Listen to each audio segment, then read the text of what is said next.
Live है।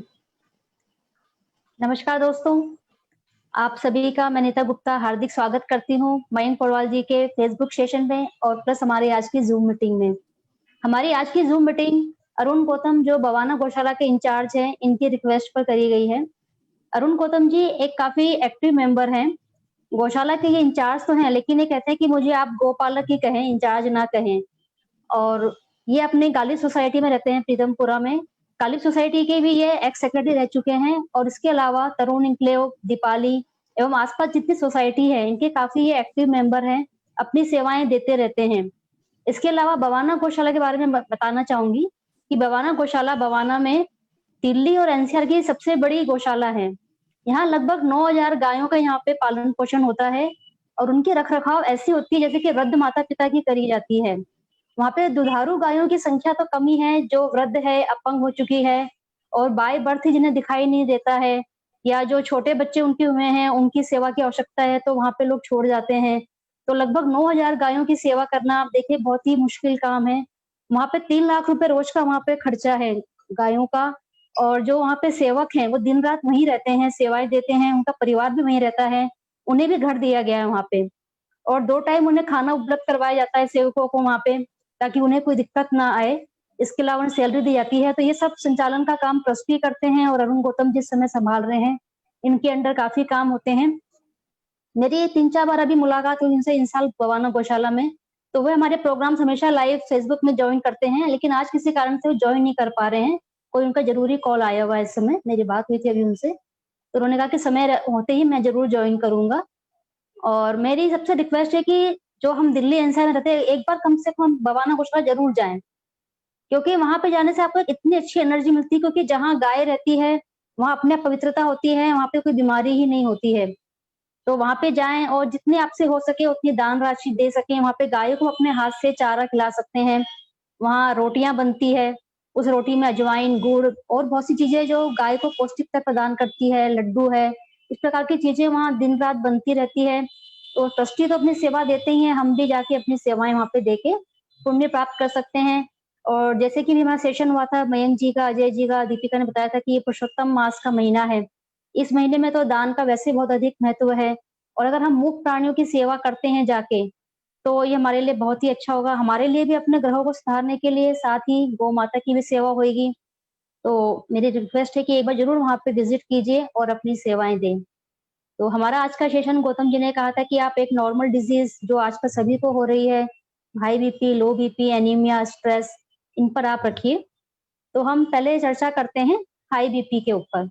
पहले अपनी टीम के बारे में बताना चाहूँगी मैं कि मैं नीता गुप्ता मैं एक्यूप्रेशर थेरेपिस्ट हूँ, साथ में कलर थेरेपी भी करती हूँ। मेरे साथ साधना जी हैं और साधना जी और मैं 15 वर्षों से अपनी प्रैक्टिस कर रहे हैं एक्यूप्रेशर की फील्ड में, साथ में नेचुरोपैथी, मुद्रा थेरेपी और अभी इस समय कलर थेरेपी की ज़्यादा डिमांड है क्योंकि कलर थेरेपी को इस्तेमाल करना काफ़ी ईज़ी है और हम सभी अपने-अपने घरों में बैठे हैं, तो इसको हम ऑनलाइन भी सीख सकते हैं और अपने पर अप्लाई करके अपनी डिज़ीज़ को ठीक कर सकते हैं। और इसके लिए हम वर्कशॉप भी अपनी आयोजित करते रहते हैं, जिनके द्वारा आप भी इसको बड़ी ईज़िली सीख सकते हैं। हमने अपने वर्कशॉप को इस टाइप से डिज़ाइन करा है कि एक आम व्यक्ति जिसने साइंस नहीं भी पढ़ी है, वह भी इसे सीख सकता है और अपनी लाइफ में इसको अपना के अपने और अपने परिवार की डिज़ीज़ को भी ठीक कर सकता है। हमारे साथ अजय जोशी जी जुड़े हुए हैं। अजय जोशी जी इंदौर से हैं। ये नेचुरोपैथ हैं, वास्तुशास्त्री हैं और एस्ट्रोलॉजी का भी इन्हें बहुत अच्छा ज्ञान है। और इनसे आप जानेंगे कि किस प्रकार से हम इन विद्याओं के द्वारा अपने रोग ठीक कर सकते हैं। दीपिका शर्मा है, ये एस्ट्रोलॉजर है, रेकी मास्टर है एवं अन्य विद्याओं का भी इन्हें भरपूर ज्ञान है। डॉक्टर मयंक पौडवाल, ये मुद्रा थेरेपिस्ट हैं, होलिस्टिक हीलर हैं एवं नेचुरोपैथी एवं अन्य विद्याओं का ज्ञान रखते हैं और जो हमारे सूत्रधार कहें तो मयंक पौडवाल जी हैं, जो हम सभी होलिस्टिक हीलर्स को एक सूत्र में पिरो के रखते हैं और आपके सामने सेशंस में जो फेसबुक के सेशन शाम को 5 से 6 इनके लाइव चलते हैं, उसमें ये नए-नए होलिस्टिक हीलर्स जो अपनी विद्या में पारंगत हैं, उन्हें इंट्रोड्यूस करते हैं, उनको एक प्लेटफ़ॉर्म यहाँ पे दिया गया है कि हम अपनी विद्याओं का यहाँ पे ज्ञान लोगों को दें। और जो हमारी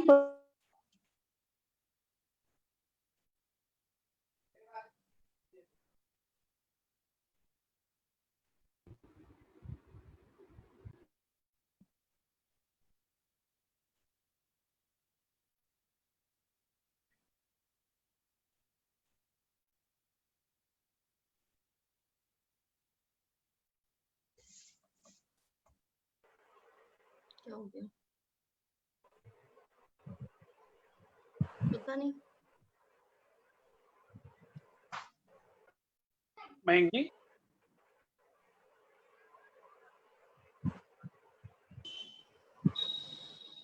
चलिए, लगता है अनीता जी का कुछ संपर्क टूट गया हमसे। जी जी मयंक।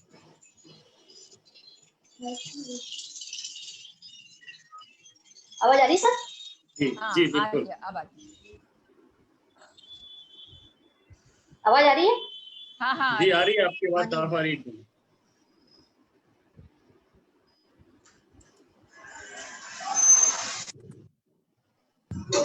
हेलो। जी शुरू करिए अनीता जी। हाँ जी ठीक है जी। इशू में नेटवर्क का थोड़ा इशू हो गया था। तो हाई बीपी की हम चर्चा शुरू करते हैं। हाई बीपी यानी कि हाइपरटेंशन। हाइपरटेंशन में हमने सामान्यतः यही सुना है कि हाइपरटेंशन कोलेस्ट्रॉल बढ़ने से होता है, तो यह बात एकदम सही है। लेकिन आज हम ये भी जानेंगे कि हाइपरटेंशन की वजह और भी क्या क्या होती है। हाइपरटेंशन की वजह होती है कि हमारे लंग्स का भी कम एक्टिव होना। हमारे हार्ट और लंग्स दोनों मिलकर काम करते हैं। हमारा हार्ट जो है एक पंपिंग स्टेशन है। यह अपने पंप के द्वारा हमारे बॉडी में आर्टरीज और वेन्स में ब्लड को सर्कुलेट करता है। हमारी आर्टरीज में प्योर ब्लड सर्कुलेट होता है और हमारे वेन्स में इम्प्योर। तो जो हमारे हार्ट का फंक्शन है तभी प्रॉपर होगा जब हमारे अंदर ऑक्सीजन की मात्रा भरपूर होगी। अगर O2 की मात्रा हमारी बॉडी में कम होती है तो सर्कुलेशन के लिए हमारे ब्लड में हार्ट को अधिक जोर लगाना पड़ता है। तो अधिक फोर्स लगाने की वजह से हमारा बीपी हाई रहने लग जाता है। इसलिए हम बताते हैं कि हमें प्राणायाम इत्यादि करना चाहिए ताकि हमारे लंग्स मजबूत रहें, क्योंकि लंग्स जो है हमारे ब्लड में से जो ऑक्सीजन है प्योर उसको देता है, और जो CO2 है और जो अन्य विषैली गैसें हैं उनको ये श्वास के द्वारा बाहर निकाल देता है। अगर हम उथली सांस मतलब अगर हम छोटी छोटी सांस लेते हैं और अगर हम जल्दी जल्दी सांस लेते हैं तो होता क्या है कि जो हमारे सांस की मात्रा जितनी O2 हमारे बॉडी में जानी चाहिए उतनी मात्रा नहीं जा पाती है। इसके अलावा जो CO2 जितनी बॉडी से निकलनी चाहिए थी बाहर और जो जिससे अन्य विषैली गैसें भी निकलनी चाहिए थी वो भी बॉडी से बाहर नहीं निकल पाती है। तो इसकी वजह से हमारी बॉडी में ब्लड में टॉक्सिन्स बढ़ने लगते हैं और उससे भी हमारी बॉडी में फिर हाई बीपी रहने लग जाता है। हाई बीपी की एक वजह होती है किडनी भी। किडनी का काम है हमारी बॉडी के अंदर टेम्परेचर को मेंटेन रखना, कूलिंग इफेक्ट लाना हमारे अंदर और टॉक्सिन्स को निकालना। हमारे बॉडी में किडनी से हमारा ब्लड फिल्टर होता है। हमारे बॉडी में जो अनवांटेड चीजें हैं जैसे हमारा यूरिया है, यूरिक एसिड है, जितना हमें चाहिए उतना बॉडी में रख के बाकी को ये यूरिन के थ्रू बाहर निकालती रहती है। आपने देखा होगा कि अक्सर डायलिसिस जो पेशेंट होते हैं उनका बीपी हमेशा हाई रहता है क्योंकि किडनी अपना फंक्शन प्रॉपर नहीं कर पा रही है। ऐसे में क्या होता है कि किडनी जब कूलिंग नहीं कर पाती है तो ब्लड गर्म भी होने लगता है और यूरिया यूरिक एसिड ये हमारे बॉडी में रहने लग जाते हैं। इससे हमारा एसा लेवल भी बढ़ने लगता है और हाई बीपी हमारा रहने लग जाता है। तो इस प्रकार से हमने जाना कि हमारे जो बीपी हाई रहता है उसकी वजह खाली मतलब सिर्फ कोलेस्ट्रॉल या फैट ही नहीं है, हमारे लंग्स को और किडनी को भी हमारा एक्टिव रहना बहुत जरूरी है। इसके अलावा सबसे बड़ी वजह है हमारा स्ट्रेस। देखिए कोई भी बीमारी सबसे पहले हमारे मन के अंदर आती है, उसके बाद वो हमारी बॉडी में किसी ना किसी रूप में जैसे बीपी, शुगर किसी अन्य रूप में हमें दिखाई देती है। हमारे माइंड के अंदर बहुत पहले डेवलप हो चुकी रहती है। तो स्ट्रेस को दूर करने के लिए हमारे पास एक बेस्ट थेरेपी है। इसका जो रिजल्ट हमें बहुत ही अच्छे प्राप्त होते हैं क्योंकि जैसे कि हमने इसके बहुत सारे अलग अलग सिम्टम्स के अनुसार इसमें ट्रीटमेंट किया जाता है। एक आपको मैं कॉमन सा एग्जांपल दूंगी। जैसे कि आपने कुछ व्यक्ति देखे होंगे समाज में कि बिल्कुल परफेक्शनिस्ट होते हैं, उन्हें हर काम अपने समय के अनुसार चाहिए, जो चीज उन्हें जहाँ पे रखी है उन्हें वही चीज वहीं पर ही मिलनी चाहिए। अगर उन्हें वो चीज वहां पर नहीं मिलती है तो उनको इतना अधिक गुस्सा आता है कि वो एब्यूज वर्ड्स का इस्तेमाल करते हैं और वो धीरे धीरे कालांतर में क्या होगा, ये इनका हाई बीपी में कन्वर्ट हो जाएगा। तो शुरू से अगर वो अपना ध्यान रखें, या ऐसे में ये थेरेपी ऐसी भी है बेस्ट फ्लावर कि जो व्यक्ति जो उसका नियर डियर है उसका भला भी चाहते हैं तो वो भी उसको मेडिसिन दे सकते हैं ताकि उसकी जो ये आदतें हैं वो और अधिक ना बढ़े और काल मतलब आगे चल के वो कोलेस्ट्रॉल हाई, बीपी हाई का पेशेंट वो ना बने। तो जैसे कि हमने ये जाना कि ये हाई बीपी की वजह क्या होती है, तो आज हम कलर थेरेपी के द्वारा जानेंगे कि हम हाई बीपी को अपने कैसे ठीक कर सकते हैं। इसके लिए हम वाटर बेस्ड कलर का इस्तेमाल करते हैं ताकि वो हमारे स्किन फ्रेंडली रहे और हमारे स्किन पे किसी भी प्रकार का नुकसान ना हो। तो इसके लिए हम क्या करेंगे, ब्लैक कलर को लेंगे। हम बोल्ड मार्कर का इस्तेमाल कर रहे हैं क्योंकि आजकल जो परमानेंट मार्कर है उनकी जो इंक है वो काफी केमिकल वाली आने लग गई है और कई बार वो स्किन पर निशान करने लग गई है। इसलिए हम बोल्ड मार्कर का इस्तेमाल करेंगे जो वाटर बेस्ड होते हैं, या सिंपल स्केच पेन का भी आप इसमें इस्तेमाल कर सकते हैं। इवन हम बिंदी का भी इस्तेमाल कर सकते हैं। हमें कलर चाहिए जिसमें केमिकल कम से कम हो। तो हम अपने मिडल फिंगर है, हमने अपना लेफ्ट हैंड लिया है, अपना लेफ्ट हैंड की मिडल फिंगर से एक लाइन को इमेजिन करेंगे और हम रिस्ट पर आएंगे। यहाँ पर हम मिड में पहले एक ब्लैक कलर लगाएंगे, यहाँ पे इस प्रकार से। ऐसे ही पीछे भी हम मिडल फिंगर से एक लाइन को इमेजिन करते हुए यहाँ पर हमें एक गड्ढा भी मिलेगा जहां हमारी रिस्ट फोल्ड होती है, यहाँ पे इसके ऊपर। इस प्रकार हमने ये 2 ब्लैक कलर लगा लिए, गोल बिंदी बना ली। उसी प्रकार से अपने लेफ्ट थंब पे नाखून के नीचे इधर भी एक हम ब्लैक कलर की बिंदी बनाएंगे। मैं आपको लगा के दिखा देती हूँ। इस प्रकार से हमने एक ब्लैक कलर की बिंदी यहाँ पे बना ली। इस प्रकार से ये अभी हाई बीपी का ट्रीटमेंट चल रहा है, तो हमने 3 ब्लैक कलर लगाए। रिस्ट पे 2 लगाए हमने, एक थंब के नीचे, और एक हम लगाएंगे अपने मिडल फिंगर पे, इंडेक्स फिंगर के साइड। तो इस साइड हम लगाएंगे बीचों बीच एक बड़ी बिंदी काले रंग की हमने लगा ली यहाँ पे। इस प्रकार से ये हमने लगाई है काले रंग की बिंदी। एक्चुअली में अभी सडनली लाइट ऑफ हो गई है और इसलिए थोड़ा सा परेशानी हो रही है।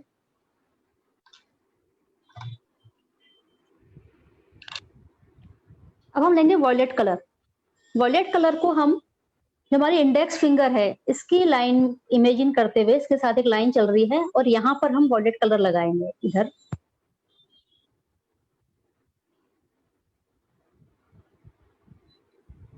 यहाँ हमने वॉयलेट कलर की बिंदी लगा ली इस प्रकार से।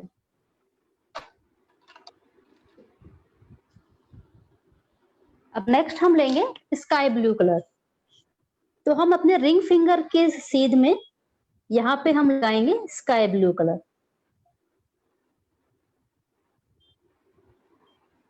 इस प्रकार से हमारे रिस्ट पे 3 कलर आ गए। मिडल में ब्लैक कलर है हमारा, थंब के साइड में वॉयलेट कलर है हमारा, और इस साइड में हमारा ये स्काई ब्लू कलर है। तो माने इस प्रकार से हमने हाई बीपी का ट्रीटमेंट करा। यही सेम ट्रीटमेंट हम अपने राइट हैंड के साथ भी करेंगे, लेकिन बस हमें जो ब्लैक कलर है सिर्फ हमें ये ब्लैक हैंड पर अपने लगाना है, ब्लैक थंब पे लगाना है। तो इस प्रकार से ये हमारा हाई बीपी का ट्रीटमेंट हो गया। इसके अलावा जो खान पान पे ध्यान रखना है वो भी आपको आगे हम बताएंगे। अब हम जानते हैं लो बीपी को। तो जिस प्रकार से हाई बीपी आगे चल के खतरनाक होता है, हार्ट डिजीज को लेके आता है, उसी प्रकार से लो बीपी का भी हमें ध्यान रखना चाहिए। लो बीपी की वजह भी जहाँ ब्लड में इन्फेक्शन वगैरह भी होता है, और या फिर आपको कोई चोट लग गई है, एक्सीडेंट हो गया आपका और आपका ब्लड फ्लो ज्यादा हो गया है, उससे भी लो बीपी हो जाता है। और फीमेल्स में मेंसेस के टाइम में अगर उनको ब्लीडिंग ज्यादा हो जाती है तो भी लो बीपी हो जाता है। और फीमेल में अक्सर छोटी एज में देखा गया कि शादी से पहले अक्सर लड़कियों का बीपी लो ही रहता है। आफ्टर मैरिज और प्रेगनेंसी के बाद ही उनका बीपी हायर साइड जाने लगता है। लेकिन हमें ध्यान रखना है कि जो हमारा बीपी है सिस्टोलिक और डायसिस्टोलिक होता है, तो 60 से नीचे नहीं जाए और 90 से नीचे ना जाए। ये सिस्टोलिक है 90 से नीचे ना जाए और डायसिस्टोलिक है 60 से नीचे ना जाए, क्योंकि वो ब्रेडिकार्डिया कहलाता है, फिर वो खतरनाक सिचुएशन आ जाती है।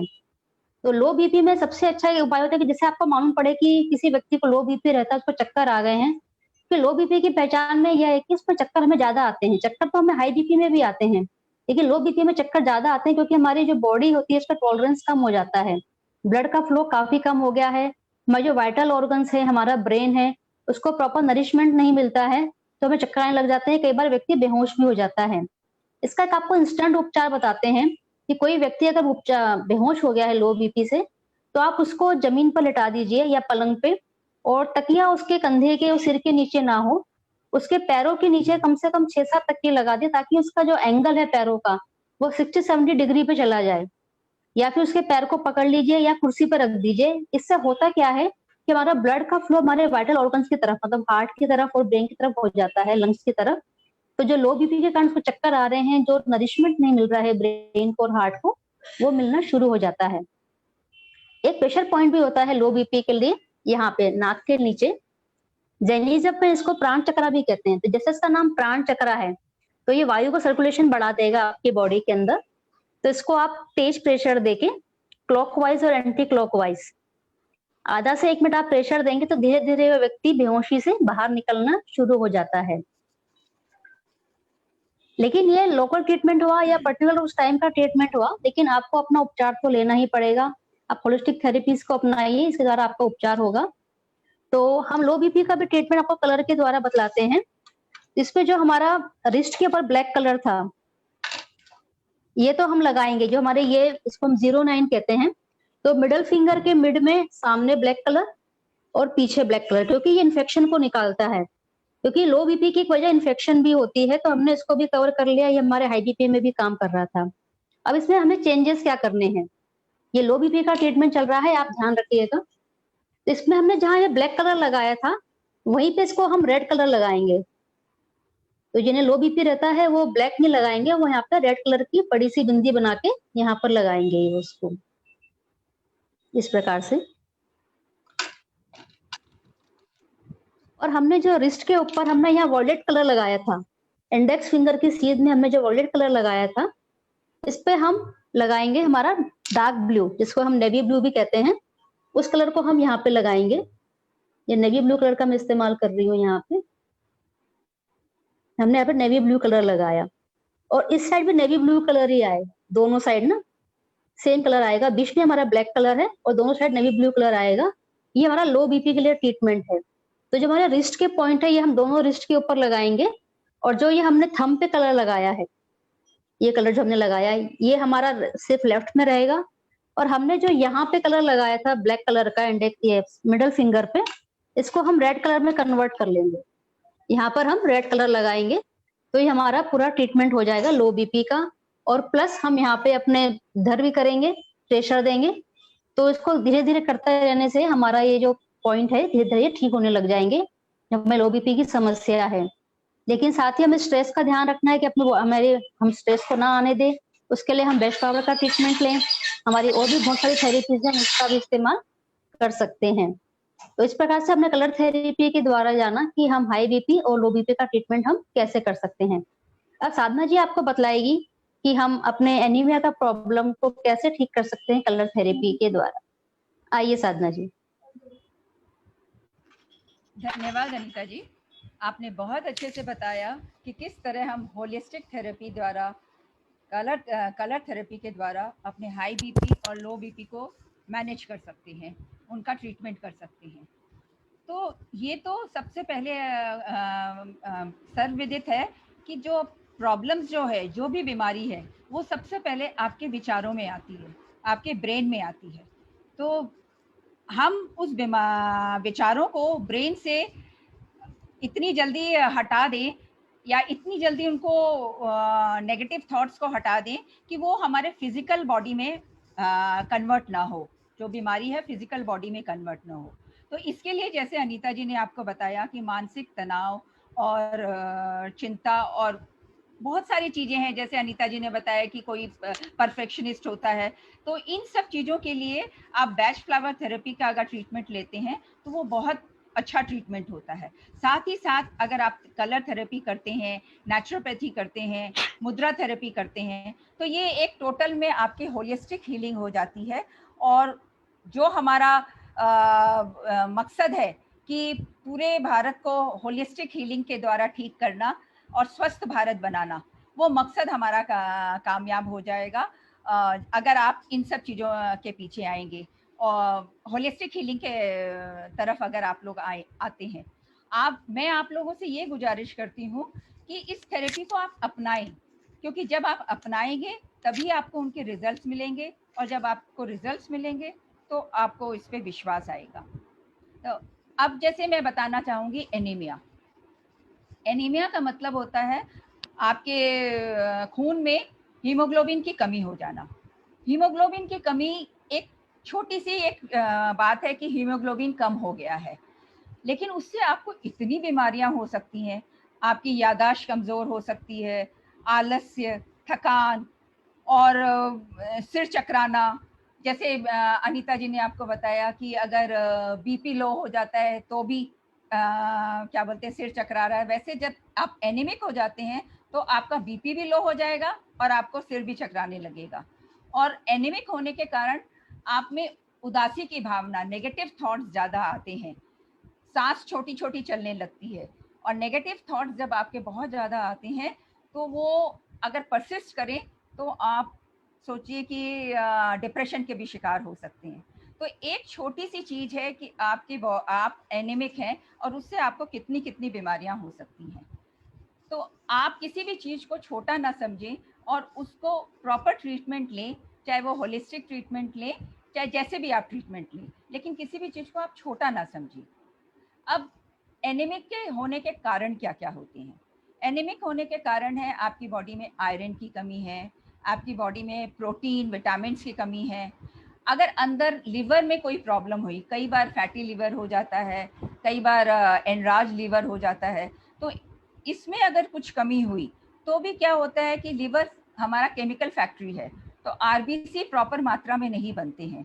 जब आरबीसी प्रॉपर मात्रा में नहीं बनेंगे तो नेचुरली आपकी बॉडी में हीमोग्लोबिन नहीं बनेगा, हीमोग्लोबिन नहीं बनेगा तो आप एनीमिक हो जाएंगे।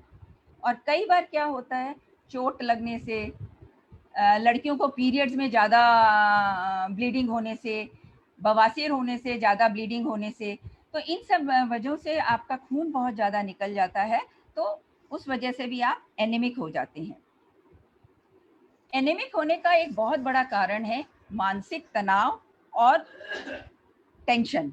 क्योंकि क्या होता है, जब मानसिक तनाव और टेंशन होता है तो आप ठीक ढंग से खाना नहीं खा पाते हैं। आप जब तनाव में खाना खाते हैं तो आपका मेटाबॉलिज्म बिगड़ जाता है और जो जितने भी पोषक तत्व हैं जो बॉडी को एसिमिलेट करने हैं वो बॉडी कर नहीं पाती है, क्योंकि प्रॉपर मात्रा में वो, आप तनाव में खाना खा रहे हैं तो प्रॉपर मात्रा में हार्मोन्स और ये सब नहीं निकल रहे हैं, वो प्रॉपर मात्रा में नहीं निकल रहे हैं, किस टाइम निकलना है वो प्रॉपर टाइम में नहीं निकल रहे हैं, तो आपका मेटाबॉलिज्म खराब होके और पोषक तत्व आप एसिमिलेट नहीं कर पाते हैं। तो ऐसे में मैं आप लोगों से ये प्रार्थना करती हूँ, मतलब गुजारिश करती हूँ कि खाना जब भी खाएं आप शांत मन से खाएं, क्योंकि शांत मन से अगर आप थोड़ा सा भी खाना खाते हैं, अगर आप नमक रोटी भी खाते हैं तो भी आपको पोषक तत्व मिलेंगे। और अशांति से आप कितने भी पोषक आहार खाइए लेकिन वो आपको पोषक तत्व आपकी बॉडी में एसिमिलेट नहीं होंगे। एनीमिक होने का एक बहुत बड़ा कारण आपके पेट में कीड़े होने भी होते हैं, क्योंकि जब पेट में कीड़े हो जाते हैं तो आपके बॉडी में जो टॉक्सिन्स बहुत ज़्यादा मात्रा में बढ़ जाते हैं। जब टॉक्सिन्स बढ़ जाते हैं तो प्रॉपर मात्रा में आपका ब्लड सर्कुलेशन, ये सब चीज़ें नहीं होती हैं। जब ये सब चीज़ें नहीं होंगी तो नेचुरली आरबीसी और ये सब बनने में कमी आएगी और आप धीरे धीरे एनीमिक होते जाएंगे। तो डाइट में अब मैं यहाँ पे बताना चाहूँगी, क्योंकि किसी भी बीमारी के लिए आप कोई भी इलाज कराइए, आपके डाइट और आहार प्रॉपर होना बहुत ज़रूरी है। तो डाइट में यहाँ मैं बताना चाहूँगी कि आप चुकंदर, गाजर, टमाटर, इन सब का जूस पिए, मतलब ये काफ़ी मात्रा में लें, क्योंकि इससे आपके बॉडी में जो हीमोग्लोबिन है वो बढ़ना शुरू होगा। अंजीर, ये भी बहुत फ़ायदेमंद है। खजूर, मुनक्का, ये सब चीज़ें भी एनीमिक पर्सन के लिए बहुत फ़ायदेमंद है। और एक चीज़ है, गेहूं के ज्वारे का रस या पाउडर, ये अगर आप लेते हैं तो आपकी बॉडी में जो पोषक तत्व मेटाबॉलिज्म के द्वारा एसिमिलेट नहीं हो पा रहे हैं वो आपकी कैपेसिटी बढ़ जाती है।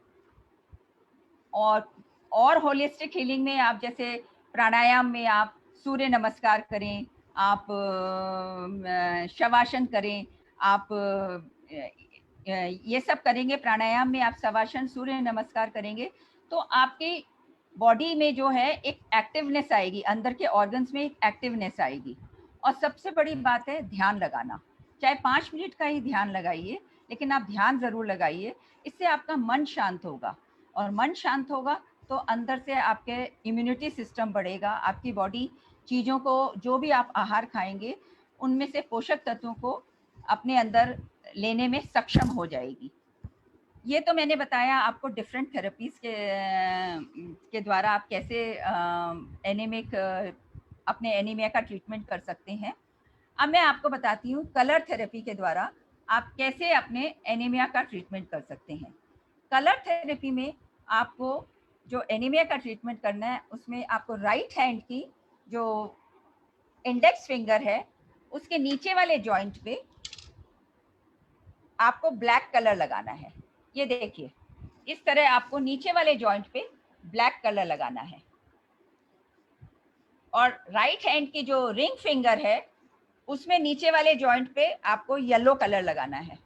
येलो कलर दिखता नहीं है, दूर से दिखेगा नहीं, लेकिन जब आप लगाएंगे तो आपको पास से समझ में आएगा कि येलो कलर लगा हुआ है। इस तरह नीचे वाले जॉइंट पे आपको येलो कलर लगाना है और लेफ्ट हैंड की इंडेक्स फिंगर पे नीचे वाले जॉइंट पे आपको ग्रीन कलर लगाना है।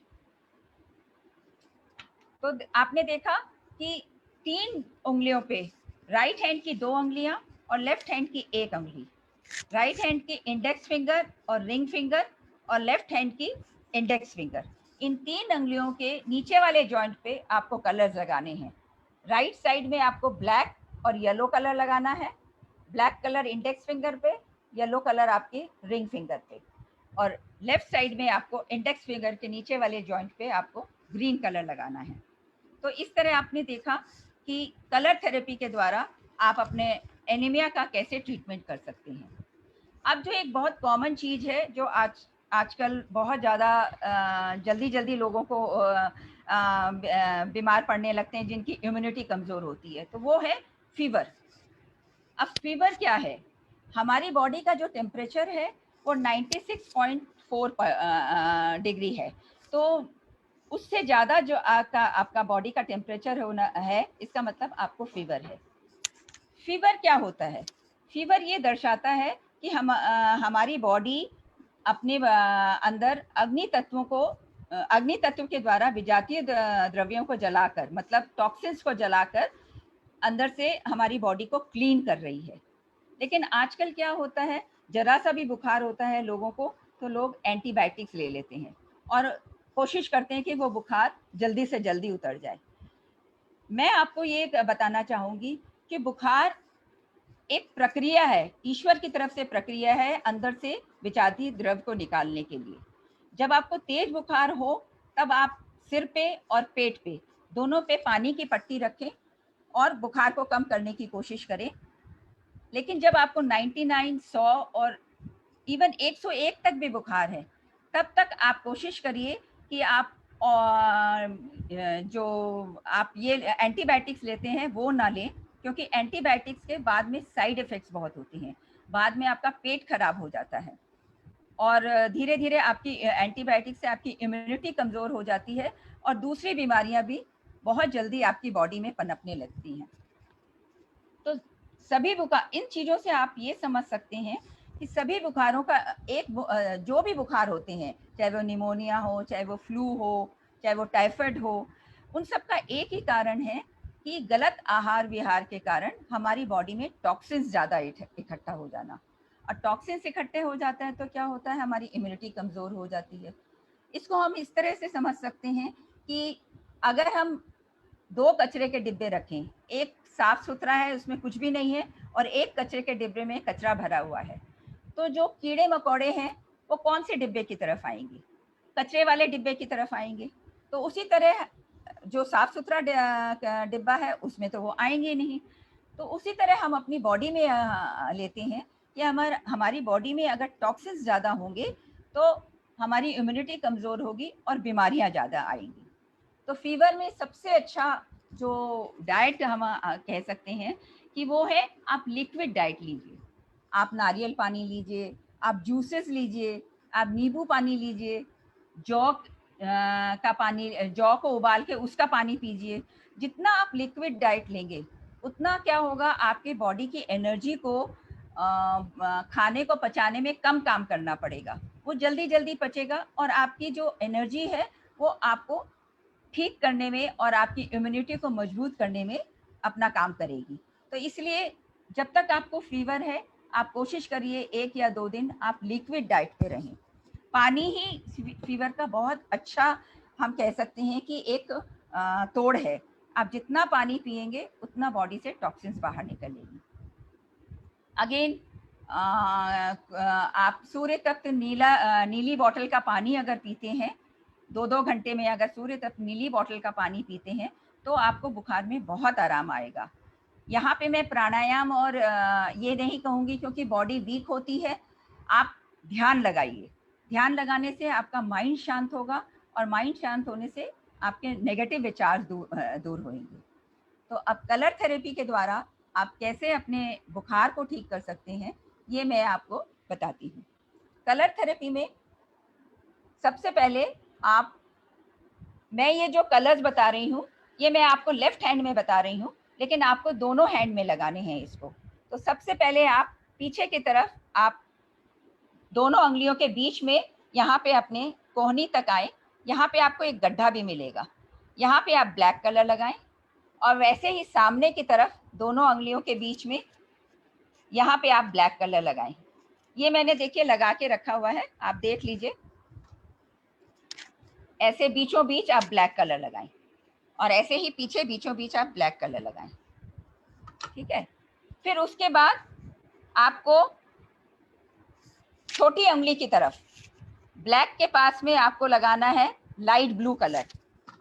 ये देखिए छोटी उंगली की तरफ ब्लैक के पास आपको लाइट ब्लू कलर लगाना है और लाइट ब्लू कलर के पास आपको ग्रीन कलर लगाना है। ये देखिए ग्रीन कलर लगाना है आपको, उसके पास में आपको ग्रीन कलर लगाना है। अब अंगूठे की तरफ सामने की तरफ आपको येलो कलर लगाना है और जहां पीछे की तरफ, जहां आपका पीछे की डार्क कलर और आगे का पोर्शन जो हमारा थोड़ा लाइट होता है वो जहां मिलता है वहां पे आपको ब्लैक कलर लगाना है। तो देखा आपने कि 3, 4, 6 डॉट्स आपको लगाने हैं। ये 6 डॉट्स आपको दोनों हथेलियों के नीचे वाले हिस्से पे आपको लगाना है, दोनों कोहनियों पे, सॉरी कोहनी नहीं, दोनों हथेलियों के नीचे वाले हिस्से पे आपको लगाना है। बीचों बीच आपको ब्लैक कलर, पीछे भी बीचों बीच आपको ब्लैक कलर, फिर छोटी उंगली की तरफ यहाँ पे आपको लाइट ब्लू कलर ब्लैक के पास और लाइट ब्लू कलर के पास आपको ग्रीन कलर, फिर अंगूठे की तरफ आपको सामने कॉर्नर पे येलो कलर और पीछे की तरफ एकदम कॉर्नर पे यहाँ पे आपको येलो कलर लगाना है। तो इस तरह 6 कलर्स अगर आप लगाते हैं तो आपको बुखार में बहुत आराम आता है। ये टेस्टेड है, तो मैं आप लोगों से करूँगी कि गुजारिश करूँगी कि आप लोग इसको ज़रूर अपनाएं, आप लोग इसको ज़रूर करें, इसमें 100% फ़ायदा होगा। तो इस तरह आपने जाना कि किस तरह कलर थेरेपी के द्वारा आप फीवर और एनीमिया को दूर कर सकते हैं। अब आपको अजय जोशी जी बताएंगे कि किस तरह आप नेचुरोपैथी या और होलिस्टिक हीलिंग के द्वारा आप इन चीज़ों को ठीक कर सकते हैं। अजय जी। नमस्कार। ग्रेट।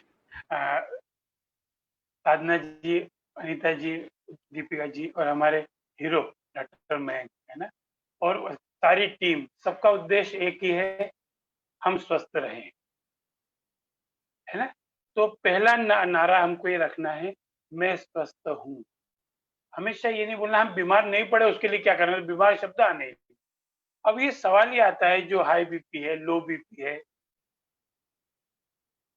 एनीमिक होना है, बुखार आना है, ये सब क्या है? ये सब रिजल्ट्स है। हमेशा ध्यान रखना, हम जब भी एग्जाम देने जाते हैं तब हनुमान जी के मंदिर नहीं जाते या माता जी के मंदिर नहीं जाते, और जब रिजल्ट लेने जाते हैं तो हनुमान जी के मंदिर जरूर जाते हैं कि भगवान अच्छा रिजल्ट दे देना। तो जो लिख के आएंगे उसका रिजल्ट तो छप चुका है।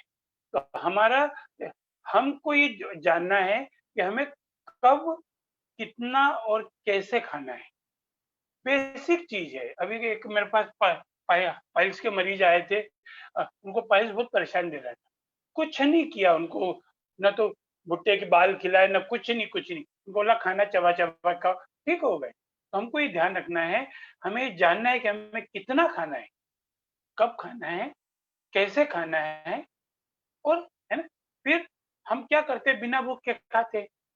बिना भूख के मतलब कि जैसे लंच टाइम हुआ, भूख होनी हो, हमारा कोई टाइम टेबल, फिर हम बेमेल भोजन करते हैं जिसका कोई कॉम्बिनेशन नहीं है। तो हमको ये थोड़ा सा ही देखना पड़ेगा कि good combination of food, bed combination of food, इस पर फोकस करना पड़ेगा। पूरा पानी नहीं पीते। अभी मैं बॉम्बे में एक जगह सेमिनार ले रहा था, तो वहां मैंने एक बिटिया से पूछा कितना पानी पीते, बोले 1 गिलास। मैंने कहा एक टाइम में नहीं पूछा, दिन भर में, बोले दिन भर में 1 गिलास। तो हमें यही नहीं पता कितना पानी पीना है। तो मेन चीज खाना खाने के साथ पानी पीना है, नहीं पीना, खाने के बाद कितना पीना। तो इसका एक बेसिक कंसेप्ट है कि 3 बार भरपेट पानी पीना है, जिससे हम 2 बार भरपेट भोजन करते हैं। एक तो सुबह उठकर बासी मुंह, दोपहर में खाना खाने के 2 घंटे बाद, शाम को खाना खाने के 2 घंटे बाद। ये बेसिक नियम है। पर यदि हम हेल्दी हैं बहुत ज्यादा, हमें दुबला होना है, तो हमें भोजन के साथ बिल्कुल पानी नहीं लेना है। और यदि हम दुबले पतले हैं, क्योंकि आज है ना, एनीमिया के विषय दुबलापन भी है, तो अगर दुबले तो खाने के साथ थोड़ा पानी लिया जा सकता है। ठीक है, फिर हमें श्रम, विश्राम और भोजन का संतुलन बनाना पड़ेगा। एक मजदूर खाना खाता है, उसमें जो मेंटल वर्क करते हैं उसके खाने में बहुत फर्क होता है। तो हमें दोनों में अंतर महसूस करना पड़ेगा। फिर खुली हवा और धूप का पूरा आनंद उठाना है। भगवान ने फ्री की हमको हवा दे रखी, हवा पानी धूप दे रखी है, तो हमको इसका फायदा उठाना चाहिए। फिर सबसे सुंदर चीज, स्नान करने का तरीका। हमें ठीक ढंग से स्नान करना चाहिए। हम स्नान तो करते हैं, पर हमको स्नान करना नहीं आता। अभी एक घर में कोरोना के पेशेंट निकल गए, कोरोना वायरस के, तो उनका फोन आया, सर क्या करें? मैंने कहा 3 बार नहाओ। बोले क्यों 3 बार नहाओ? मैंने कहा ये टॉक्सिक निकालने के लिए, जो ये हमारे वो है रोम, इससे भी टॉक्सिक बाहर निकलते हैं। केवल किडनी फिल्टर नहीं करती, केवल ब्रीदिंग की गंदी वायु नहीं निकालती। तो वो चीज हमको स्नान करने का तरीका समझना है। फिर व्यर्थ की चिंताएं और विचारों से बचना है। हमेशा वर्तमान में जीना है। भविष्य के लिए सपने बनाना है, कार्य करना है, और पिछले से सीखना है, उसको पाल के नहीं रखना है ना। तो हमको थोड़ा ध्यान रखना पड़ेगा। मैं जब कल वेरिकोस वेन्स पे बोल रहा था, तो वहां एक ही चीज बताई, उन लोगों को वेरिकोस वेन ज्यादा होती है जो माथे पे बोझ रख के चलते हैं, दूर तक चलते हैं। इसका मतलब क्या है, उनके ऊपर बोझ है। अभी हमारे पास माथे के ऊपर वजन नहीं है, माथे के अंदर वजन भर रखा है, वो थाट पर रखी, जिसका कोई सॉल्यूशन ही नहीं है, कोई कारण ही नहीं है। तो हमको उसका दीपिका जी बताएंगे आगे अपने को, वो क्यों होता है, वो उसको समझना पड़ेगा। फिर हमारे जितने भी बॉडी वो है पार्ट्स, आंखें हैं, नाक है, कान है, टांगे हैं, हाथ है, हमको इनका और मस्तिष्क का ठीक से प्रयोग आना चाहिए, है ना। वो एक सुंदर सा भजन है कि तूने खूब बनाया भगवान खिलौना माटी का, कितना सुंदर शीश बनाया, इसमें तो तूने दिमाग लगाया। अब माथा है पर दिमाग नहीं है, तो दोनों हाथ है पर ताली नहीं है, तो दोनों पैर ईश्वर की तरफ नहीं जा रहे। हमको ये सोचना है, हमको सोचना है संसार में खाने पीने की गलतियां, अशुभ चिंतन, मानसिक तनाव और आहार विहार के कारण हम बीमार पड़ रहे हैं। वो चाहे हाई बीपी हो या लो बीपी। हाई बीपी और लो बीपी हो, दोनों का ताला एक ही चाबी से खुलता है। क्योंकि हमें नहीं पता हाई बीपी की लो बीपी है। अगर हमारा बीपी बढ़ रहा है, इंस्ट्रूमेंट बता रहा है, तो स्पाइन जो है पीछे की रीढ़, इसमें ऊपर से नीचे मालिश करें। लो बीपी है, नीचे से ऊपर की ओर मालिश करें। और ये जो हमारा कान, वो होता है कान, ये कान के अंदर जो गड्ढा होता है, इसके अंदर यदि हम मालिश करते हैं तो हमारा बीपी कंट्रोल होता है ना। बीपी खत्म नहीं करना, बीपी खत्म हो गया तो हम खत्म हो जाएंगे, तो हमको उसको ध्यान रखना पड़ेगा। यदि व्यक्ति अपना आहार सुधार ले, चिंतन सुधार ले, व्यवहार सुधार ले, तो उसे दवाई खाने की जरूरत ही नहीं पड़ेगी। तो हमें क्या करना है, ईश्वर ने जो मौसम अनुसार ताजे फल दिए, सब्जी दी है, इसको खाना है। और ये ध्यान रखना है कि हमको मस्तिष्क के लिए अखरोट खा लो, सबसे सरल है। पेट के लिए पपीता खा लो, आंख के लिए बादाम खा लो, फेफड़े के लिए अंगूर, हाथों के लिए लौकी या ककड़ी। लौकी सबसे सुंदर है ना। किडनी के लिए सेम फली, गले के लिए पाइनएप्पल।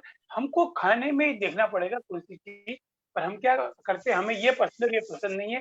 हमारे शरीर को क्या पसंद है वो भाषा समझते हैं। नियमित रूप से व्यायाम करें और खुश रहने की कला नहीं सीखे, खुश रहें, हमेशा मुस्कुराना सीखे। तो ये आज का मेरा विषय था नेचुरोपैथी में।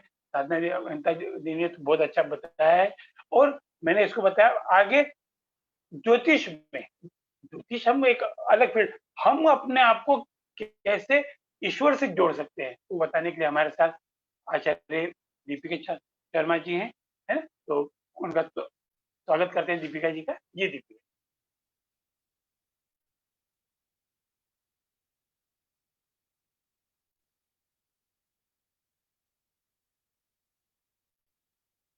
दीपिका जी आपकी आवाज नहीं आ रही है, वॉल्यूम बढ़ा लें।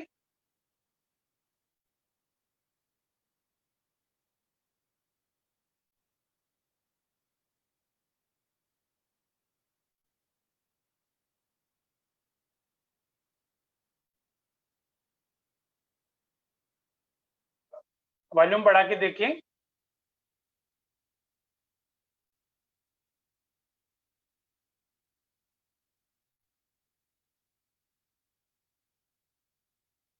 जी अनम्यूट कर ले।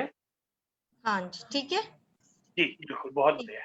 थैंक यू, स्वागत है आप, स्वागत है। Thank you, thank you, thank you sir.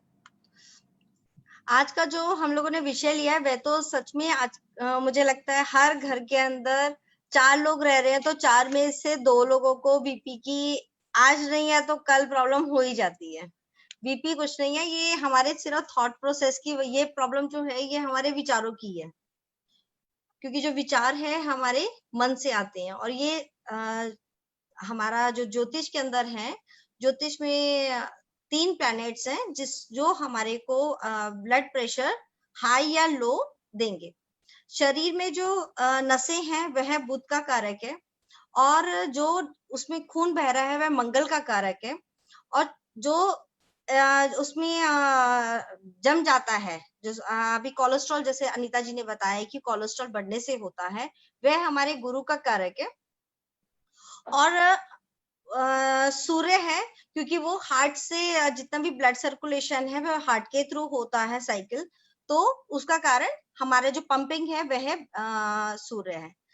जब भी किसी कुंडली के अंदर यह ग्रह कहीं ना कहीं पीड़ित होंगे, अब डिपेंड करेगा कि अब हम कुंडली के अंदर यह ज्योतिष के अंदर यह देखते हैं कि उस कुंडली के अंदर चंद्रमा खराब है, तो चंद्रमा खराब होगा तो उसका फ्लो की वजह से प्रेशर दिखेगा सिर्फ। यदि उसके अंदर कोलेस्ट्रॉल देखना है तो हमें वहां उस कुंडली के अंदर गुरु का देखना पड़ेगा कि गुरु उस कुंडली में कहीं ना कहीं पीड़ित अवस्था में होगा, 6, 8, 12, या किसी पापी ग्रह से युति होगी कि साथ में बैठा होगा या पापी ग्रह उसको देख रहा होगा, तो वह कोलेस्ट्रॉल की प्रॉब्लम उस व्यक्ति को होगी। मंगल हमारे ब्लड का कारक है, तो मंगल का संबंध यदि 4, 8 या 6, 8, 12 से संबंध आता है तो कुंडली के अंदर हमारे को उस व्यक्ति को ब्लड प्रेशर हो सकता है। तो इसका मतलब ये हुआ कि जब भी ब्लड का फ्लो है हाई या लो देखेंगे तो उसके लिए हम इन ग्रहों को जरूर चेक करेंगे कुंडली के अंदर कि कहीं उस कुंडली के अंदर चंद्रमा कहीं कमजोर अवस्था में तो नहीं है। सूर्य या शुक्र कमजोर होने पे भी यह होता है। और यदि मैं न्यूमरोलॉजी की बात करूं तो जिन जातकों का जन्म 2 तारीख या 6 तारीख को होता है उन लोगों को ब्लड प्रेशर से संबंधित यह दिक्कत ज्यादा दिखाई देती है। और हम इसमें वास्तु की यदि मैं बात करती हूँ, किसी के घर के अंदर सीलन बहुत आती है या उस घर के अंदर अंधेरा बहुत ज्यादा है, यानी नेचुरल जो लाइट आने का जो सोर्स है वह कम होगा। नेचुरल लाइट यानी सूर्य, और अंधेरा मतलब शनि, यानी सूर्य और शनि का कॉम्बिनेशन उस घर के अंदर आ गया तो उस घर में रहने वालों को ब्लड प्रेशर से संबंधित दिक्कत हो सकती है। और इसके लिए बहुत छोटा सा उपाय है कि आप जिस भी व्यक्ति को है वह इस सूर्य को अर्घ दे और ओम भास्कराय नमा का पाठ करे, जाप करे। और यदि बीपी हाई है तो वह व्यक्ति मोती धारण करे या ओपल को धारण करे तो उसको ज्यादा से ज्यादा फायदा होगा। इसमें हमें यह जरूर देखना पड़ेगा कि कौन सा ग्रह है, तभी आप जो ओपल या मोती के लिए मैं हमेशा बोलूंगी कि वो चेक जरूर करवा ले, क्योंकि चंद्रमा की स्थिति इसके अंदर देखनी बहुत ज्यादा जरूरी होगी, क्योंकि इसके लिए बहुत सारे और जैसे बाकी के और ग्रह भी थे, मंगल या गुरु, तो हमें वह ग्रह भी चेक करने चाहिए कि किस वजह से हुआ है। और अब हम बात करें सपोज कि जब भी कोई बीमारी आती है तो उसके अंदर राहु का संबंध आ ही जाता है, क्योंकि राहु क्या करता है कि कोई भी बीमारी को डिटेक्ट नहीं करने दे रहा। ब्लड प्रेशर, ये बीपी वगैरह, ये जो जितनी भी बीमारियां होती हैं, यह 1 या 2 दिन के अंदर सडन नहीं आती है कि आज चेक करा लिया और जाके मेरे को बीपी निकल गया या किसी भी व्यक्ति को निकला। काफी समय तक वह व्यक्ति इस चीज से पीड़ित होता है और उसको पता ही नहीं चलता कि उसको जो टेंशन हो रही है या स्वेटिंग हो रही है या वो उसकी मन बहुत घबरा रहा है, वह उस वजह से उसको ये सब दिक्कत हो रही थी कि उसके घर के अंदर राहु की भी स्थिति। राहु के लिए हम साउथ डायरेक्शन जरूर चेक करेंगे। साउथ डायरेक्शन के अंदर आपको सीवर वगैरह या हम टॉयलेट वगैरह से संबंधित चीजें ज्यादा दिखाई मिल सकती हैं, या वहां पे साउथ डायरेक्शन कटा भी हो सकता है, या साउथ डायरेक्शन के लिए हम देख सकते हैं कि क्या पता वहां पे किसी ने पीली चीजें या काली चीजें ज्यादा या कोई सामान ना रख दिया हो या खराब इलेक्ट्रॉनिक आइटम तो नहीं रखा, तो वहां पे भी यह स्थिति हो सकती है कि ब्लड प्रेशर उस घर में रहने वाले लोगों को हो। अब हम बात करेंगे बीपी लो का। बीपी लो के लिए कमजोर चंद्रमा, चंद्रमा जब भी कमजोर होता है इंसान की जो सहन शक्ति होती है वह बहुत कम हो जाती है, और जब भी सहन शक्ति कम हुई उसका सबसे पहले जो अफेक्ट पड़ता है उसके हार्ट पे पड़ता है, क्योंकि कमजोर दिल वालों के लिए स्पेशली घर में जैसे बोला भी जाता है कि इसको इतनी जल्दी ये बात मत बताओ, इसको दिल पे लग जाएगी, ये हार्ट पेशेंट है। जितने भी जिस भी घर के अंदर हार्ट पेशेंट होते हैं उनके घर वाले हमेशा इस बात का ध्यान रखते ही रखते हैं कि ये कमजोर मन के व्यक्ति हैं या उनका हृदय कमजोर है, इसको ये ज्यादा से ज्यादा ये सब बातें ना बताई जाए। तो हमें उस घर के अंदर ईस्ट डायरेक्शन का भी ध्यान देना पड़ेगा। ईस्ट डायरेक्शन के लिए कि वहां पे ईस्ट डायरेक्शन से या और साथ में नॉर्थ ईस्ट का देखना पड़ेगा कि कहाँ वहां पे कुछ ना कुछ खराब जैसे शनि से संबंधित खराब इलेक्ट्रॉनिक आइटम मैं बोलूंगी, या कोई सीवर का पाइप जा सकता है ऐसी स्थिति के अंदर जहाँ पे वास्तु दोष हमें मिल सकता है, जहाँ पे लो बीपी होगा। और लो बीपी के लिए हम तारीख 2 जो हमारी चंद्रमा का ही खुद का नंबर है, और 6 नंबर जिन व्यक्तियों का 6 नंबर होता है जो हमारा शुक्र का नंबर है, क्योंकि 2 और 6 का जब भी कॉम्बिनेशन होता है वह हार्ट से मन से संबंधित कोई ना कोई प्रॉब्लम देता है। और इसके लिए भी बोलूंगी कि आप जो है ध्यान रखें कि सूर्य को घर में सूर्य की रोशनी ज्यादा से ज्यादा आए और ओम भास्कराय नमः का जाप करें। और लो बीपी वालों को गलती से भी मोती या ओपल नहीं पहनना चाहिए, क्योंकि उनका जो ब्लड प्रेशर है वह ऑलरेडी बहुत लो है और चंद्रमा ठंडा करता है। मोती या ओपल पहनने से मन जो होता है वो और ज्यादा शांत हो जाएगा, तो बीपी और ज्यादा लो होने के चांसेस ज्यादा होते हैं। तो ऐसे लोगों को मोती या ओपल बहुत ध्यान सोच समझ के या किसी ज्योतिष के परामर्श से ही पहनना चाहिए। अब बात करते हैं हम अनीमिया की। अनीमिया होती है खून की परेशानी। खून की परेशानी के लिए मैंने जैसे अभी आपको बताया कि हम चेक करेंगे मंगल और शुक्र के दोष की वजह से यह होती है। तो मंगल और शुक्र का जब भी कुंडली के अंदर खराब होगा वह एनीमिया जैसी प्रॉब्लम देता है।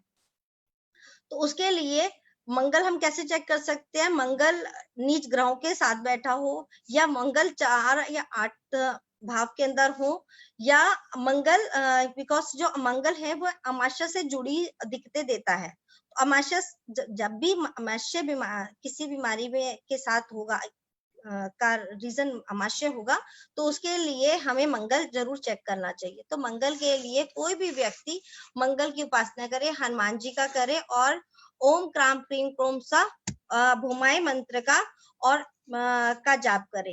एक चीज मैं सबको अभी ये बताना चाहती हूँ, जब भी पहले के समय में भी क्या होता था, जब भी कोई व्यक्ति बीमार पड़ता था, तो सबसे पहले उससे ना घर के जो बड़े बुजुर्ग होते थे वह दान करवाते थे कि अच्छा यह हो रहा है। पंडित जी से पूछा कि पंडित जी ऐसे ऐसे करके ये व्यक्ति बीमार है, तो पंडित जी कहते थे जाके यह काली जो उड़द है ये दान कर दो या उसको बहा दो।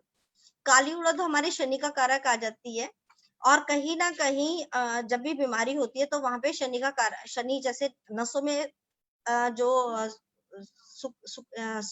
सुकड़न है या जो स्क्वीज हो रही है या नसें सुगड़ रही हैं, वह शनि का वहां पे रोल जरूर होगा। तो वहां पे सबसे पहले पंडित जो होते थे वह ये वाला उपाय करवाते थे, और सब उसके बाद कहते थे कि ठीक है आप सतनाजा 7 तरीके के जो अनाज होते हैं वह दान कर दीजिए। 7 तरीके के अनाजों के अंदर हमारे सारे के सारे ज्यादातर ग्रह आ ही जाते हैं। और यदि किसी का सूर्य से, हार्ट से रिलेटेड प्रॉब्लम होती थी, तो उस घर के लोगों को बोला जाता था कि इनके हाथ से गेहूं दान करवा दिया जाए। या कोई व्यक्ति चंद्रमा किसी का खराब होता था, तो उसको बोला जाता था कि जाके तुम इनके हाथ से, माता जी के हाथ से, या किसी जो भी बीमार व्यक्ति है वो यदि कर सकता तो स्वयं कर ले, नहीं कर सकता तो उसके घर वाले उसके नाम का ये संकल्प लेके कर देते थे कि कपूर या चावल, घी, दूध, दही, इस तरीके का दान मंदिर के अंदर धर्म स्थानों पे करवा दिया जाता था। और ओम सोमाय नमः, ये क्योंकि ओम सोमाय नमः हम यहाँ पे क्यों कहते थे, क्योंकि जब भी हम बीमारी की बात करते हैं तो ओम नमः शिवाय, शिव भगवान जी का नाम जरूर वहां पे आता है, क्योंकि वही एक है जो बीमारियों से बचा सकते हैं। वही एक ऐसे देव हैं जो मृत्यु तक से किसी को बचाने का आशीर्वाद दे सकते हैं। तभी जब भी कोई व्यक्ति बहुत ज्यादा बीमार या क्रिटिकल सिचुएशन में आता है, तो सब लोग एक ही देते हैं एडवाइस कि इस व्यक्ति के नाम का महामृत्युजन्य मंत्र का जाप करवा दें। तो उस समय पे दूध, दही, इन सब का दान करना बहुत अच्छा माना जाता है। और शुक्र के लिए आप कपूर दान कर सकते हैं। आप रुई जो होती है, मैं ये उपाय बहुत ज्यादा करवाती हूँ कि रुई का दान बहुत अच्छा होता है, मंदिर में दिया जाए, क्योंकि उस रुई से दीपक बनाए जाते हैं, और वह दीपक जितने जलेंगे हैं वो उन मंदिर के अंदर जब भी सुबह शाम की जब आरती होगी और आपका दिया हुआ कॉटन वहां पे यूज होगा, तो उसका कहीं ना कहीं, छोटा सा भी ये उपाय है मगर उसका फल आपको कहीं ना कहीं आपको मिलेगा। तो ऐसे ही हम ये छोटे छोटे उपाय करके, यदि कोलेस्ट्रॉल की यदि किसी को दिक्कत आ रही है, कोलेस्ट्रॉल वैसे भी दिक्कत कर रहा है, मतलब बॉडी के अंदर भी कोलेस्ट्रॉल लेवल बढ़ रहा है, और बीपी का भी वो कुंडली के अंदर भी खराब दिखाई दे रहा है, तो उस व्यक्ति को हल्दी और आपकी चने की दाल हुई उसका दान करना चाहिए जाके धर्म स्थान में, या उसकी कभी ऐसा कड़ी चावल वगैरह बना के किसी गरीब लोगों को खिला दीजिए। सबसे अच्छा है कि गरीब खाएगा, एक तो उसकी दवाई लगती है, दूसरा इसका कि आपका ग्रह भी ठीक हो रहा है। तो कुछ ये छोटे छोटे उपाय होते हैं। मैं हमेशा एक ही चीज कहती हूँ कि आप उपाय को उपाय सोच के ना करें, आप अपने कर्मों को ठीक करने के लिए रेमेडी कर रहे हैं, क्योंकि जो दुख होना है वो तो होगा। ज्योतिषी सिर्फ इतना कर सकता है कि उसकी परसेंटेज कम करेगा, किसी भी बुरे इफेक्ट को नलीफाई नहीं करने की ज्योतिष में भी शक्ति। इसीलिए मैं हमेशा बोलती हूँ कि देवी देवताओं के पास ही जाइए, वही, उनमें इतनी शक्ति है और हमारे दान पुण्य है ही करवा सकते हैं कि जो हमारे को उस जो बीमारी है उससे बचने की शक्ति भी देंगे, और उससे निवारण भी वही देवी देवता ही कर सकते हैं। तो ये छोटे छोटे उपाय हैं, और कोई भी व्यक्ति कर सकता है। मगर दान के लिए मैं हमेशा एक ही चीज बोलती हूँ कि एक चीज का बहुत ध्यान देना चाहिए। ये मैंने दान तभी बोले हैं जब वो कुंडली के अंदर खराब स्थिति में बैठे हो, क्योंकि हमें हमारे जो कुंडली के जो उच्च के ग्रह हैं या बहुत अच्छे हैं, ग्रह बैठे हुए हैं, हमें कभी भी उसका दान नहीं करना चाहिए। हमें जो हमारे कुंडली के अंदर पापी ग्रह जो पापी ग्रहों के साथ बैठे ग्रह होंगे या कोई शुभ ग्रह है मगर वह खराब घरों में बैठे हुए हैं, खराब स्थिति में बैठे हैं या बहुत कमजोर स्थिति में बैठे हैं, तभी हमें उन ग्रहों का दान करना चाहिए। दान हर चीज का दान भी नहीं किया जा सकता। ये सिर्फ बीमारियों से संबंधित मैंने बताया था, बिकॉज बीमारी तभी आई है जब वो ग्रह कुंडली के अंदर खराब स्थिति के अंदर है, और इसके लिए हम उसका दान कर सकते हैं। अदरवाइज दान हमेशा किसी भी आपको यदि कुंडली देखनी आती तो ठीक है, नहीं है तो आप पता करके ही कोई भी दान करें तो ज्यादा सही है।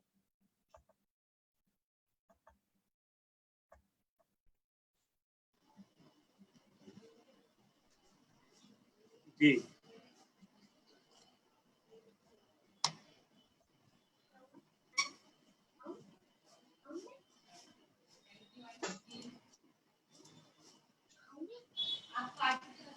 नहीं आ रहा। जी, आवाज आ रही है मेरी? हाँ जी।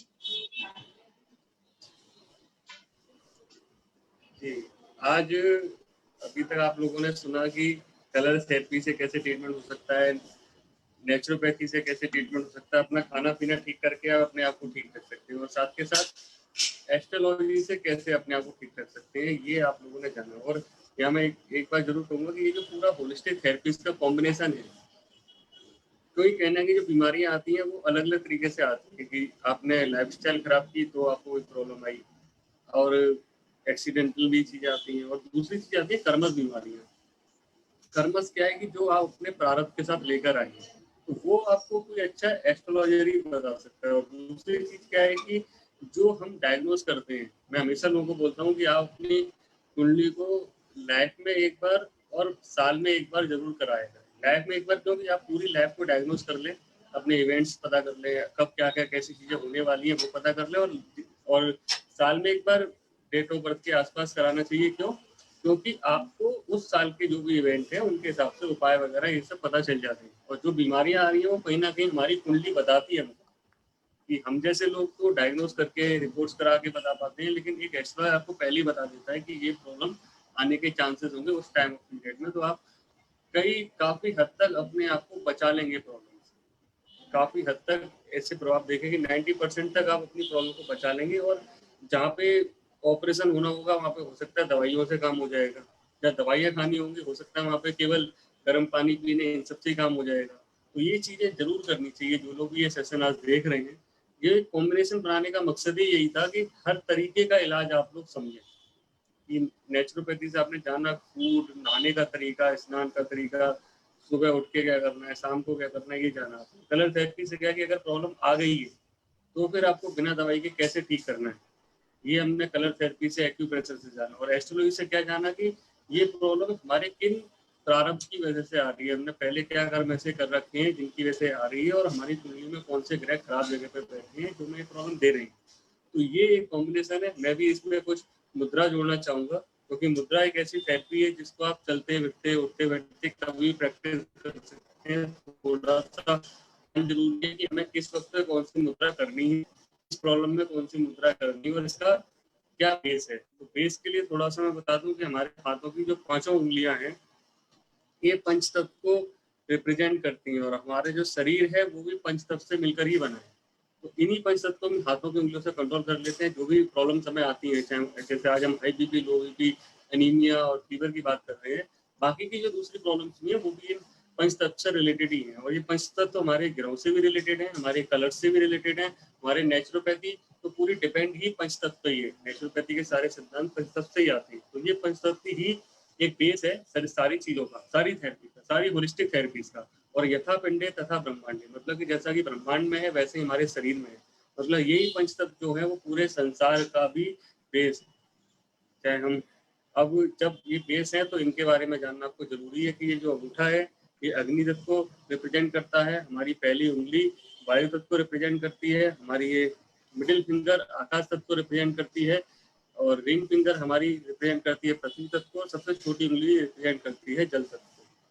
अब हमने बात की हाई बीपी की, जैसे तो हाई बीपी का मतलब क्या हो रहा है कि ब्लड प्रेशर बढ़ रहा है तो हमें क्या करना है, अपने आप को कंट्रोल करना है। और मैं आज दो मुद्रा तो ऐसी हैं जो हाई बीपी और लो बीपी दोनों में काम करेगी। सबसे पहली जो मुद्रा है वो है व्यान मुद्रा।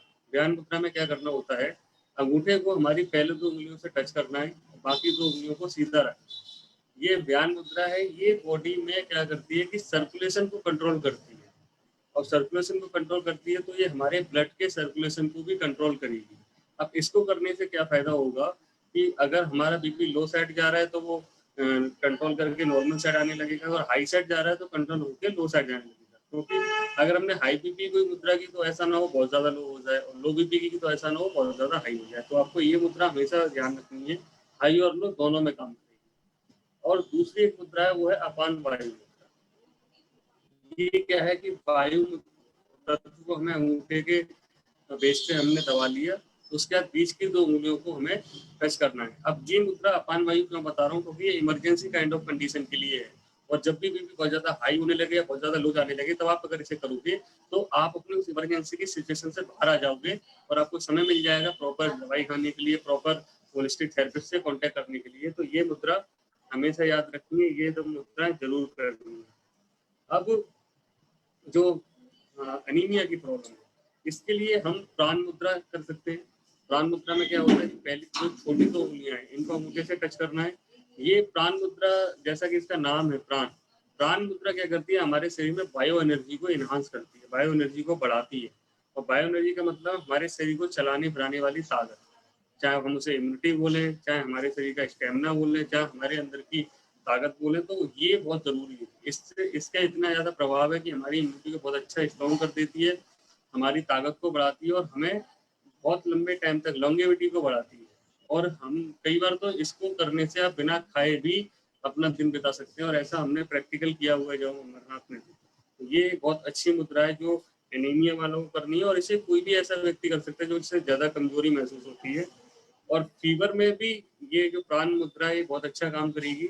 और फीवर में हम अपान मुद्रा का प्रयोग भी करेंगे, क्योंकि अपान मुद्रा जो बीच की 2 उंगलियों को अंगूठे से टच करना होता है, ये क्या करती है, बॉडी को डिटॉक्स करने का काम करती है। फीवर जब भी आता है हमें, तो हमें क्या करना चाहिए कि गुनगुने पानी का ज्यादा प्रयोग करना चाहिए तुलसी डाल के, और इस वक्त अपान मुद्रा करनी चाहिए। तो होगा क्या कि जो भी आप पानी पिएंगे वो टॉक्सिन्स को लेके बहुत तेजी से बाहर निकलेगा। और अपान मुद्रा के प्रयोग करने से क्या होगा कि मैक्सिमम टॉक्सिन बहुत तेजी से बाहर निकलेंगे।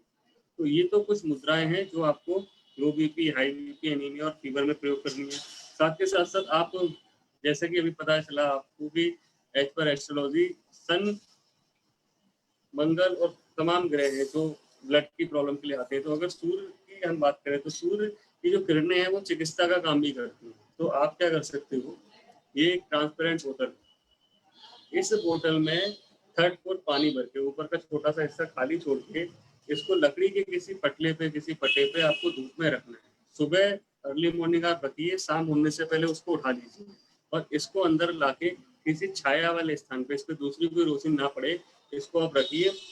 आधा गिलास पानी ये वाला और आधा गिलास नॉर्मल लेके दिन में आप 4 बार इसको पिए। ये पानी की जो एनर्जी है वो 48 से 72 घंटे तक बनी रहती है। तो ये पीने से आपको केवल high BP, low BP, anaemia, fever, बहुत सारी प्रॉब्लम्स में आराम मिलेगा। तो ये आपको ध्यान रखना है। तो इसका एक चीज आप कर सकते हैं। साथ के साथ अब जो बाकी की जो चीजें हमने पहले से जानी है उनका आप प्रयोग करें, इन मुद्राओं का प्रयोग करें, और अपनी ये जो high BP, low BP, anaemia और फीवर, क्योंकि आज हमने कंसल्टेशन इस पे था, इनको आप दूर करें। और इसके अलावा जो भी दूसरे प्रॉब्लम्स आपके साथ हैं, तो उसके लिए हमारी पूरी टीम है जो अलग अलग प्रॉब्लम्स के लिए हम ऐसे सेशंस भी करते हैं, साथ में इंडिविजुअल लोग अवेलेबल रहते हैं आपसे बात करने के लिए। तो आप किसी के भी संपर्क में आके बात कर सकते हैं और अपनी प्रॉब्लम्स को दूर कर सकते हैं, क्योंकि हमारा जो मकसद है लोगों को एजुकेट करना, लोगों को ये समझाना कि आप बिना दवाइयों के भी ठीक हो सकते हैं। और जब आप ठीक होंगे, आपको इस पर भरोसा जगेगा, तो आप दूसरे लोगों को भी बताएंगे। एक एक परिवार, एक एक सोसाइटी, एक एक घर जोड़ के हम पूरे भारत को कंप्लीट करेंगे, पूरे भारत को होलिस्टिक भारत बनाएंगे। इसी बात के साथ आज हम अपनी बात को समाप्त करेंगे। और मैं सभी वक्ताओं का भी धन्यवाद दूंगा कि अच्छे से, बहुत अच्छे से समझाया है कि आज जो भी देखेंगे उन्हें अपनी कंप्लीट सॉल्यूशन मिल गए, चाहे वो एस्ट्रोलॉजी था, कलर थेरेपी, नेचुरोपैथी से था, मुद्रा से। और मैं ये समझता हूँ कि इस कोरोना टाइम में या वैसे भी घर बैठे आप ये चीजों से बहुत अच्छे से इलाज कर सकते हैं बजाय किसी थेरेपिस्ट के पास जाने से भी। तो ये बहुत सार्थक सेशन आज का रहा है। आप सभी का बहुत बहुत धन्यवाद और जल्दी हम फिर से ऐसे प्रोग्राम ऑर्गेनाइज करते रहेंगे। जो आपके ऑर्गेनाइजर हैं गौतम जी, उनका भी बहुत बहुत धन्यवाद है कि इस तरीके का आपने हमारी हेल्प की। इस तरीके सेशन ऑर्गेनाइज करने में हम काफ़ी ज़्यादा करते रहते हैं, तो आप लोग का समय मिला उसके लिए भी बहुत बहुत धन्यवाद है। आगे फिर हम और चीज़ें करेंगे और आज के सेशन को हम यहीं पर समाप्त करेंगे। सभी लोगों का जुड़ने के लिए बहुत बहुत धन्यवाद। जिन्होंने फेसबुक पे हमें लाइव देखा है, कई सारे क्वेश्चन है, तो उन सबको भी आंसर मिल गए हैं। आप सभी का बहुत बहुत धन्यवाद। नमस्कार।